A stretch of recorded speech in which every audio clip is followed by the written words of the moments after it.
Greetings, it's Thomas Ruse Bazar with the Poet Warriors, back at you again.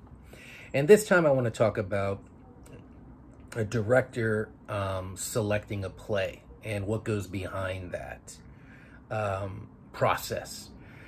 This fall, I know I will be directing a play, and it's going to be for high school level kids ages 14 to 18. And I need to make a selection. I know there's going to be about 15 to 25 kids who are going to be auditioning. So number one, I have to look for plays that will support that cast size, right?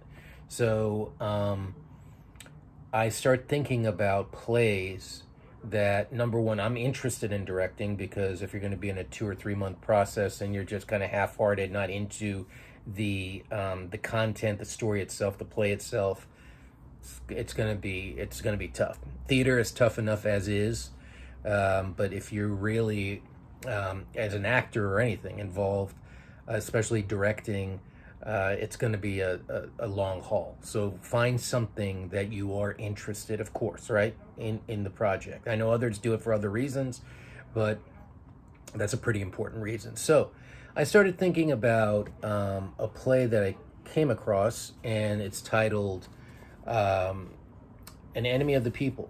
It's by Henrik Ibsen, and this one is the modern adaptation of that play by Arthur Miller. So you have two great playwrights, one more modern, Arthur Miller, directing a kind of landmark dramatist, Henrik Ibsen, who was kind of the father of almost like what we know of as psychological drama, psychological realism, very naturalistic type of work. And I think that's another reason why I would select this play for that age category, because it's naturalistic. It's something that's not really going to challenge them in terms of style. We can modernize the naturalism, right? In that the piece is of today.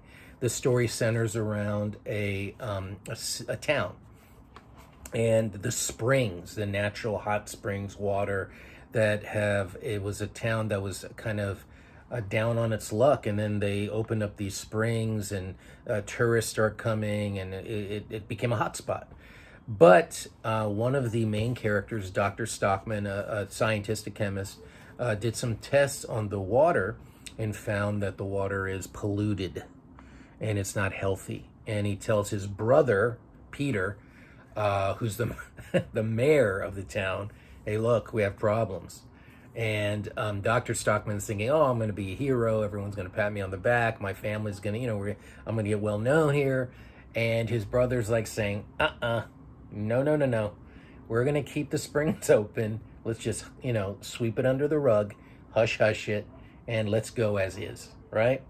And therein lies the moral dilemma, the conflict of what should one do. Say something, speak up, or not. And here we go, and here's a play of about 15 to 25 people. It's a pretty interesting story. I've never directed Ibsen before. It would be an interesting play in that I have never tackled this. I've never tackled Ibsen. I know of Ibsen. I've never acted in it, but I know him very well.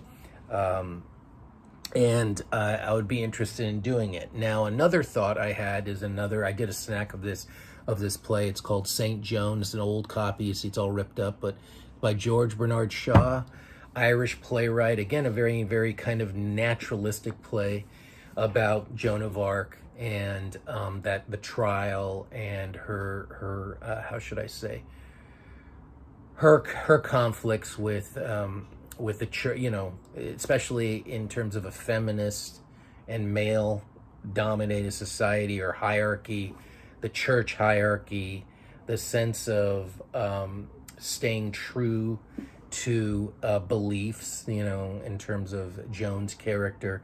And George Bernard's, and this is a long play. These both are kind of long plays. This one especially, it's a long play, so it'd be challenging. I don't know if I can, if it's in the public domain. I think this one is. I think this one is also, it depends on what version you do. But if I were to do Arthur Miller's version, I can't really touch it. But if I can find some other one where it's not illegally, constricted, I can do some cutting, and I would want to do that along with this one if this is in the public domain, because there's so much. There's a lot here, but I love this one because of the character of Joan and what she represents, and the theatricality of the play. You're talking about this almost like this courtroom type of life and death, burned at the stake kind of theatricality, which I think is really really interesting. What's daunting is the length of it. Is like it's a little bit, unless I can cut it down, because as is it would probably be a 2.5 3 hour play. No way. No way. This one probably 2 hours, 1 hour and 45 minutes as is.